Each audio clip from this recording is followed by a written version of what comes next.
Obra social del personal de farmacia. El mejor remedio para su salud.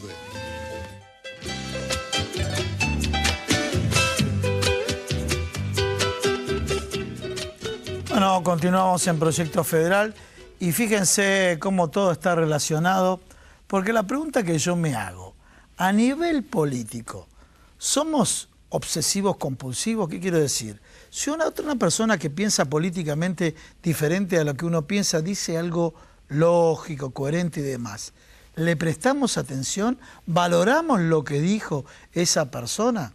Entonces este tema del TOC, del trastorno obsesivo compulsivo, o en todo caso me va a corregir acá el doctor Juan Manuel Bulacio, somos así los argentinos. Dijiste, comenzamos el programa y mencionaste la polaridad, ¿sí? Hoy por hoy, acá no hay otra cosa. Hoy por hoy, ¿cómo está planteado? Inclusive, si te voy a hablar en términos políticos, en teoría, en el medio sería el Frente Renovador y tenemos en un extremo el Frente para la Victoria y en otro extremo Cambiemos o el macrismo. Y acá lo que veo, en estos dos extremos, veo que una idea coherente que diga de un lado o del otro, directamente está destruida. Sí, no se escuchan, digamos, ni las ideas, o se descalifican, como decías, las personas a priori, ¿no? Eso es típico del pensamiento polar y podríamos decir que se debe desde el punto de vista personal, a ideas que son sobrevaloradas, ¿no es cierto? Esto de tener como una convicción exagerada y rígida acerca de algo, ¿no? El pensamiento crítico es un pensamiento flexible. Obvio. Es un pensamiento que uno escucha una cosa, otra, corrige. Puedo tener una pregunta a vos, que es tu especialidad, ¿no? Por ejemplo, ¿es pensamiento crítico cuando yo digo, bueno, esta es mi postura, pero me quiero alimentar del otro que piensa diferente, a ver qué insumo yo tengo? Absolutamente. De hecho, eso sería muy enriquecedor, porque eso es una condición casi indispensable para que haya un diálogo real. Si no es como dos posturas o dos posiciones o dos personas en cualquier tema hablando solos, en una apariencia de diálogo que de diálogo real no tiene absolutamente nada, ¿no? Ayer dijiste personas que parecen hablando solos. Hay algunos programas de televisión donde dicen que hay pluralidad de ideas, pero uno nota que terminan siendo personas que terminan hablando solos, inclusive aquellas que piensan hasta en una misma línea. Sí, a veces uno se pregunta realmente cuál es el sentido de todos esos pseudo-diálogos, ¿no? Porque a la vez es difícil convencer, bueno, por los medios de comunicación... En el aire no vas a convencer a nadie, claro, eso seguro. Entonces es difícil convencer... En el aire me refiero al otro que están acá, de este lado del estudio, ¿no es cierto? Pero a la audiencia es lo que intentan, pero no se escuchan. No se escuchan, con lo cual la persona por ahí se va a guiar más por aspectos, vuelvo a lo anterior, emocionales, por lo que le cae bien, por cómo se dicen las cosas, más por cómo se dice que por lo que se dice, más que por una búsqueda sincera de la verdad o de una aproximación, por lo menos, digámoslo, ¿no? A la verdad o a la realidad, más allá, digamos, la conclusión antes de empezar el diálogo. Entonces eso obviamente no es un diálogo. Claro. Y hay una diferencia importante con la idea obsesiva-compulsiva que hablábamos antes, ¿no? Sí. Porque la idea obsesivo-compulsiva es digamos, la persona tiene una patología y sufre por esa patología. La idea obsesiva le es molesta. En cambio, las ideas que corresponden a estas posiciones, que pueden ser ideas fijas, el que siempre habla de lo mismo, eso es una idea fija. Sí. O la idea sobrevalorada, que pasa todo a la luz. Pero discúlpame, la idea fija. Sí. Si querés, vayamos para no plantear los pleitos que hay ahora. Sí. La idea fija, antes era radical y peronista, este es peronista, este es radical, y se planteaba hasta sentimientos de sobrevaloración, de odio, de alta descalificación, de ineptitud, de lo que fuere. Claro, porque la idea el TOC, que es lo que todo el mundo conoce, es muy molesto para la persona que lo sufre. En cambio, y esto es lo importante, la idea fija o la idea sobrevalorada, que la gente normalmente le llama obsesiva. Por eso la palabra confunde, ¿no? Claro. Por eso lo diferenciamos, porque no es lo mismo que la obsesión del TOC. Pero la idea que es patológico, que debe ser atendido. Y la persona lo sufre, debe ser tratado, debe ser medicado. Claro. En cambio, la idea fija o sobrevalorada, la persona no lo sufre. La persona hace una adhesión emocional muy fuerte. Una catarsis total. lo toma como casi como absoluto. Si nos fuéramos un pasito más, a veces el paso no es tan largo, sería una idea delirante, donde la idea ya es irreductible.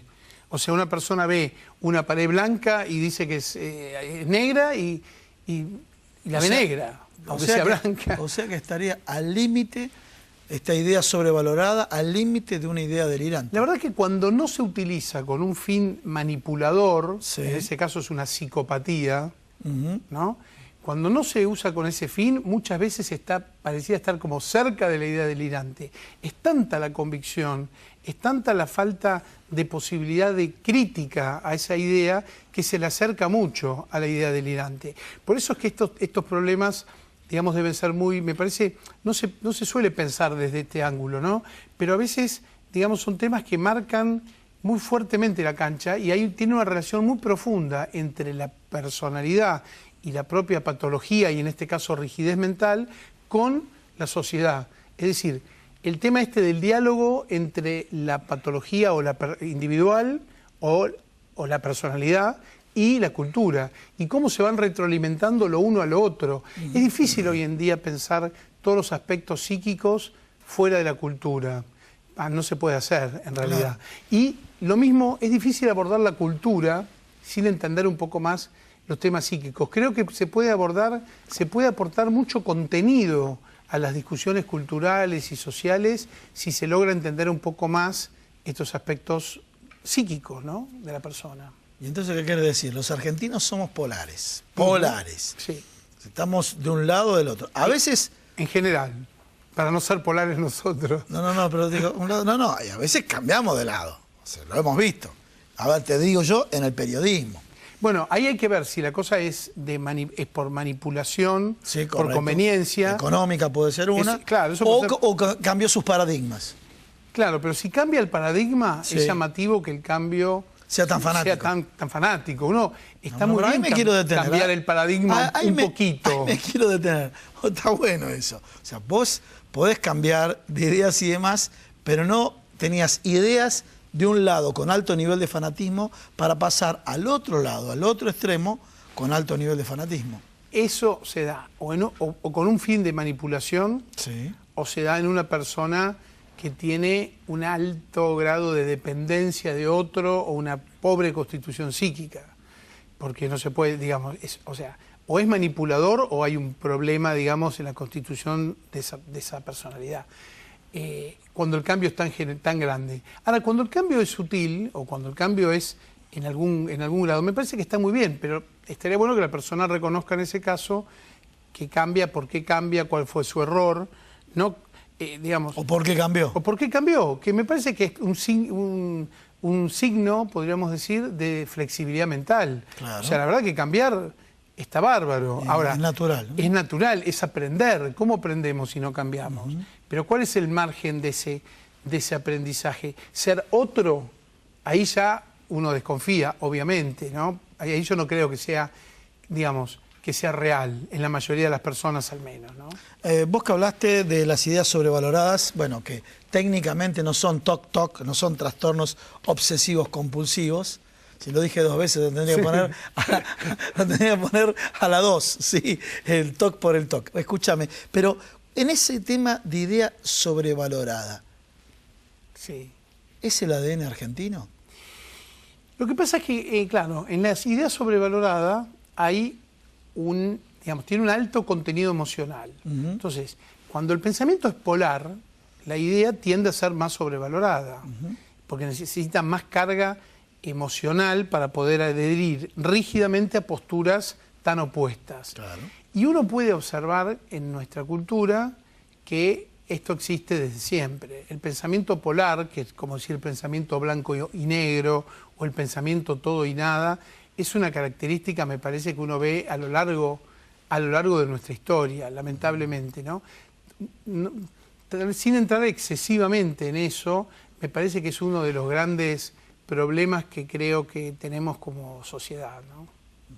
Históricamente, y que se sigue dando hoy todos los días, dentro de las familias, entre amigos. Ahí está, dijiste dentro de la familia, familias que no se hablan, esto de larga data y no de ahora, no con quien representa al Frente para la Victoria o al peronismo por un lado, o que representa al Frente Cambiemos o al radicalismo por el otro, sino históricamente que de pronto se dejaron de hablar por diferencias políticas entre radicales y peronistas dentro de una familia y no se hablaron por 20 años. Sí. ¿Eso tiene un comportamiento patológico? Tiene un comportamiento patológico, tiene ese componente de ideas, insisto, sobrevaloradas. ¿Qué pasa? Uno se siente más seguro cuando tiene una idea sobrevalorada. Es como que me aferro a algo. Pero entonces, es un mecanismo de defensa. Es un mecanismo de defensa. Tomo mi identidad y mi seguridad personal la pongo en una idea. Entonces ya no la quiero cuestionar, porque pareciera como que si cuestiono la idea me cuestiono a mí mismo. Te derrumbas. Y me caigo. Y te derrumbas. En cambio, una persona que está más afirmada puede cambiar, puede cuestionar, puede admitir errores, no tiene que salir a defender el ego, sino que trata, digamos, de aprender y de evolucionar. Entonces, el apegarse tan rígidamente a una idea, en el fondo es una señal, creo que, de debilidad o de manipulación. Bueno, clarísimo. Vamos a hacer una síntesis de todo lo que dijiste. Primero, bueno, no se trata... Yo voy a hacer la síntesis, vos me corregís. El profesional sos vos. Pero para que el público, en este caso siendo el entrevistador, soy parte de ustedes, de lo que van siguiendo a través de las notas y que ustedes se enganchan mucho con las distintas entrevistas que le hacemos al doctor Bulacio. Primer tema, no se trata específicamente de un trastorno obsesivo-compulsivo como lo definen los profesionales, pero que tiene un parentesco, que vos lo denominás las ideas sobrevaloradas. Primer punto. El segundo punto que mencionaste, que puede entrar al límite de una idea delirante, ¿no es cierto? Bien. Por otro lado, que tiene un comportamiento polar que hace un poco a nuestro perfil como argentinos. Sí, exactamente. Por eso creo que ahí, en ese conjunto de cosas que también sintetizás, ahí se ve la relación entre sociedad y persona, ¿no? Donde están los hechos y la persona y cómo interpreta los hechos. Bien. Siempre el tema de la interpretación es al menos tan importante como lo que sucede, ¿no? Y ahí interviene la subjetividad. Y en esa relación, no lo vamos a entrar ahora, pero en esa relación mente, cuerpo, persona y sociedad, en el medio está el estrés. Para el tema del estrés que lo hablamos en otro programa. Lo hablamos otras veces. Mente, cuerpo, entre mente persona y cuerpo, y sociedad. Entre mente y cuerpo, por un lado, sí. Y entre eso que es la persona y la sociedad, por otro, el estrés es el gran regulador. Por eso el estrés, que tiene tan mala prensa, es indispensable, porque el estrés es la adaptación. Una persona rígida no tiene estrés, se siente más seguro en su idea fija y no cuestiona nada ni se adapta. En cambio, el estrés es movimiento, es flexibilidad y es adaptación. Por supuesto, exagerado, tiene todos los problemas que ya vimos muchas veces, ¿no? Pero un poquito de estrés es necesario. Es un mecanismo de defensa del organismo. Es un mecanismo de defensa del organismo y de la psiquis, pero un mecanismo sano. En cambio, cuando no está, no hay adaptación. Y un fenómeno, un ejemplo de no adaptación es estar completamente atrincherado en las propias ideas. Ahí no hay adaptación, no hay diálogo. Soy yo y punto, fin. Tengo una seguridad prestada de mis ideas o de mi posición, pero no tengo una seguridad real basada en mí mismo, en mi propia identidad, en mi propio núcleo.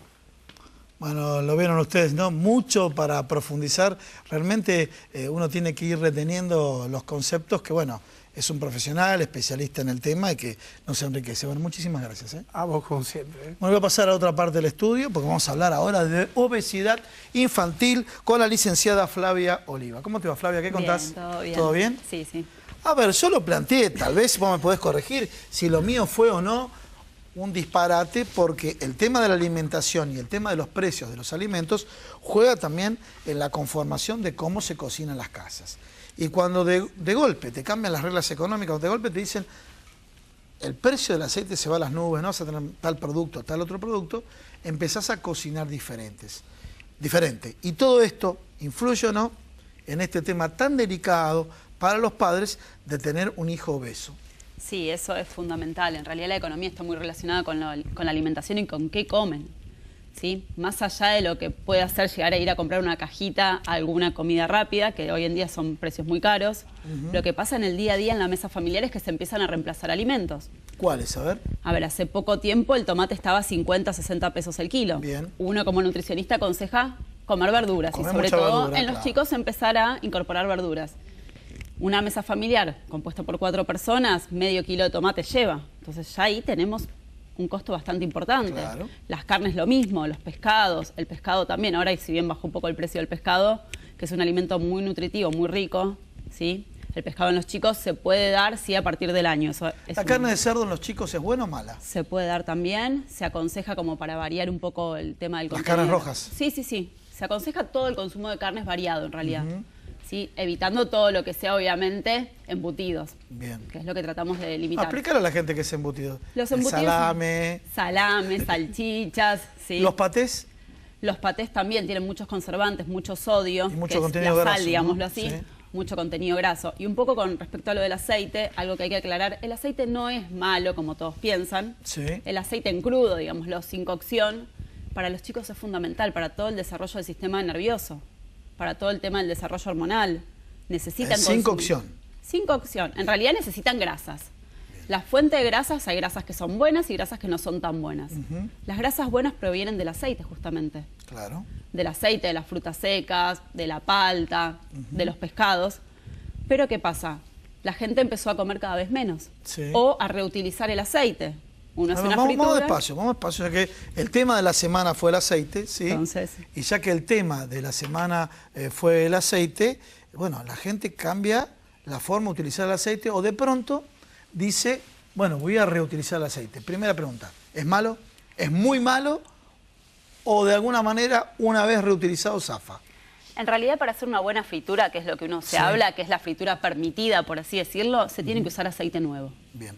¿Sí? Cuando el aceite entra en contacto con los productos digamos, del mismo alimento, puede ser el agua que sale de un alimento, con el aceite, con el aire, y cuando se recalienta ya empieza a perder esas propiedades buenas que tiene y empieza a ser un problema para la salud. Bien, te quiero hacer una interrupción, más allá que estamos hablando de obesidad infantil, pero te lo pregunto, los aceites, las frituras, la reutilización del aceite, y cuando uno va a comer a un restaurante y dice de baja calidad, ves un producto frito y te das cuenta que ese producto frito te cae mal, ¿es por la reutilización del aceite? Y seguramente es por eso. Por eso uno aconseja que mismo con los chicos, cuando uno quiere comer una fritura, lo haga en la casa. Que uno se asegura de en qué recipiente lo hizo, qué tipo de aceite utilizó, ¿sí? Porque hay algunos aceites que son aptos para freír y otros no. A ver, ¿qué tipo de aceite? Enseñale a la gente así en el lenguaje más llano y sencillo. Hay ¿Qué tipo? aceites como el aceite de girasol, los aceites Sí. comunes de maíz, se pueden usar para freír por el tema de la, digamos, de la temperatura a la que llegan, que son 180 grados. Un aceite de oliva para freír no, porque ya se empieza a oxidar, por así decirlo. Entonces, el aceite de girasol sí, el aceite de maíz también, me imagino. Sí, y ¿El mezcla que es girasol y maíz? Hay algunos girasol y maíz y hay otros que son oliva con algún otro aceite. Depende. qué El tipo de oliva aceite. no es para freír. Para freír no se aconseja, sí para aderezo y la verdad que tiene Bien. ácidos grasos muy buenos. Muy buenos. Es aconsejable, pero para los chicos el aceite de oliva, tanto el de oliva como el de uva, es un tema por el sabor. Tienen un gusto muy muy fuerte y los chicos no Lo se adaptan rechazan. muy bien. Sí. Bien, volvamos al tema de la obesidad infantil. Entonces, el primer tema que abordamos fue el tema de las frituras. Después, otro tema que abordaste, que lo pasamos rápidamente, pero bueno, siempre lo comentamos, la comida chatarra, para no decir la marca, pero lamentablemente la comida chatarra terminamos hasta comiendo nosotros y uno tanto la critica y terminamos cayendo siempre en la misma, en el mismo túnel. Nada más que lo importante ser consciente que tenemos que regularlo y moderarlo y no pensar que eso es la solución. Sí, dejarlo para algunas ocasiones puntuales, Y alguna excepcionales. salida. También los costos, como yo te decía antes, Son hacen que altos. por ahí uno no vaya tan seguido como antes. Pero ¿quién le prohíbe a un chico una cajita con un juguete? Entonces también uno a veces hablamos de la economía, de los precios, pero estos lugares de comidas rápidas están llenos. Entonces, Lo agarraste también- por un lado, lo gastaste por el otro. Por el otro. Tercero, entonces dijimos, el caso de fritura, ¿qué sería el tercer aspecto para una dieta sana para los chicos a tener en cuenta? Algo importante, que también lo hablamos un poquito, es el tema de incorporar frutas y verduras. Bien, frutas y verduras. Muchas veces el chico no me come verduras, no me come frutas, son las, digamos, las preguntas que tienen las madres. Pero ¿qué pasa si la madre nunca come verduras, el padre no come verduras? ¿Al chico va a querer comer verduras? Difícilmente. Nosotros, yo me acuerdo en un momento en el hospital, hice un cuestionario con los chicos y les pregunté qué verduras o qué frutas conocían. Lo único que me decían era tomate y papa. Entonces también falta conocimiento. Y la forma en que uno presenta, no es lo mismo darle un tomate partido en 4, digámoslo, lavado, partido en 4, que presentárselo en una ensalada Claro. o relleno por ahí. También o combinado con pollo, como vamos a ensalada. La forma de presentación también influye mucho en los chicos. Qué sé yo, uno a veces habla del brócoli, del coliflor, y los chicos directamente ponen cara de asco, pero no lo conocen. Porque por ahí en la familia y no produce olor al cocinarlo, a la mamá no le gusta, al papá no le gusta, y es algo que no se hace, y por ahí el chico sí. Y algo que es importante en esto de que siempre dicen no me gusta, no me gusta. Uno para empezar a aceptar un alimento tiene que probarlo 8, 9, 10 veces incluso. Entonces los chicos no van a querer comer una verdura de una, digámoslo así. Claro. Entonces, seguir insistiendo en eso es fundamental. Bueno, primer tema. Entonces, supongamos, escucharon esta nota y algunos dicen, y creo que mi hijo puede estar o no, mi hija puede estar o no, a entrar en un punto de obesidad infantil. ¿Cuál es la señal de alerta temprana para decir, tengo que ir a la médica, a la licenciada, nutricionista, para ver y ordenar esto? ¿Cuál es el momento? Y que no sea tarde, ¿no? En realidad, los chicos siempre tienen a principio de año un control con la pediatra, que son los famosos aptos físicos, y ahí ya la pediatra puede llegar a detectarlo. Muchas veces vienen a la consulta por el simple hecho de decir, necesito hacer una alimentación saludable, estamos comiendo mal, oriéntame. Y en los chicos también, lastimosamente, se ve todo el tema del bullying en el colegio. ¿Ah, sí? Vienen muchas veces por eso, porque la ropa del colegio le empieza a quedar distinta, lo cargan los compañeritos, entonces la madre se empieza a preocupar. Y muchas veces caen en esto de las dietas muy restrictivas o en algunos trastornos como anorexia, bulimia, justamente por esto, que también sería la otra contraparte de la obesidad infantil. Y obesidad infantil, deportes y o sedentarismo. ¿Qué es lo que comenté hace mucho para hablar? Ya lo sé, pero en términos generales, ¿no es cierto? ¿Puede ser que un chico sea deportista pero también tenga obesidad infantil? ¿Puede ocurrir? Puede ser. Sí. Deportista me refiero que practica deporte. Que practica. Sí, en los chicos más que nada, sobre todo en la etapa escolar, lo que uno aconseja es actividades recreacionales. ¿Sí? Es una de las primeras indicaciones, más allá de cambios en, digamos, en la alimentación, uno indica actividad física. Bien. La mayoría de los chicos que hacen actividad física no tienen sobrepeso u obesidad. Eso es fundamental, que hagan actividad física. Pero también, hoy en día, los clubes, pagar una cuota de un club, sacarlo a la calle es bastante inseguro, ¿dónde lo mando? Hay un montón de causas por las cuales los chicos, sobre todo, dejaron de salir a la calle a andar en bicicleta, de ir a jugar al fútbol con los amigos. Se quedan en la casa y lo único que hacen es la Play, la computadora y los distintos medios de comunicación. Perfecto. Bueno, como cierre, recomendaciones. Yo digo para las mamás porque en la mayoría de los hogares las decisoras son las mamás, pero es para las madres y para los padres. Algo que no hablamos y que me parece lo más importante es las calorías que ingieren a través de los líquidos. Bien. Uno lo que tiene que aconsejar es el consumo de agua. Mucho agua, ¿no? Digamos, de las calorías totales, un 20% o un poco más vienen de las gaseosas o de los jugos. Y son puramente azúcar, no tiene otro nutriente. Entonces, a veces queremos que nuestros hijos bajen de peso, pero seguimos con las gaseosas. No, sacar las gaseosas, empezar a tomar agua, tener el hábito toda la familia, que en vez del colegio llevarse los juguitos, se lleve una botella de agua. Bien, bien, perfecto. ¿Otras recomendaciones? Incluir frutas y verduras, comer variado, ¿sí? Hay veces que los padres dicen, no puedo controlar a mi hijo. Pero los que deciden en la casa quién cocina, qué hacen y qué cantidad sirven son los padres. Y lo que hay en la alacena lo decidimos nosotros. Entonces, a partir de ahí, a ver, no es prohibir. A los chicos no se les prohíbe, sino se les hace educación. De hecho, no hay ningún alimento prohibido para los chicos, sino lo que se les trata de explicar es qué alimentos son de consumo libre. Se hace como un semáforo, digamos así. Bien. Qué son libres, qué productos se pueden comer, pero hay que tener en cuenta la cantidad y qué productos los tenemos que dejar para el cumpleaños del amigo, la salida con la abuela. Y otro problema bastante importante es en las casas con padres separados, porque muchas veces... No, pero justo estamos cerrando el programa y me toca ese tema. Y bueno, para la otra, lo dejamos para el otro programa. otro. Pero como título, para que ustedes se ocupen, no que se preocupen. Casas de padres separados. ¿Se desordena la alimentación? Se desordena totalmente. Y muchas veces cuando uno de los padres no cocina y pide deliveries continuamente. Bueno, licenciada, muchísimas gracias por estar en el programa. Señores, ha concluido el programa el día de hoy. Nos vemos la semana que viene con mucho más Proyecto Federal. Chau.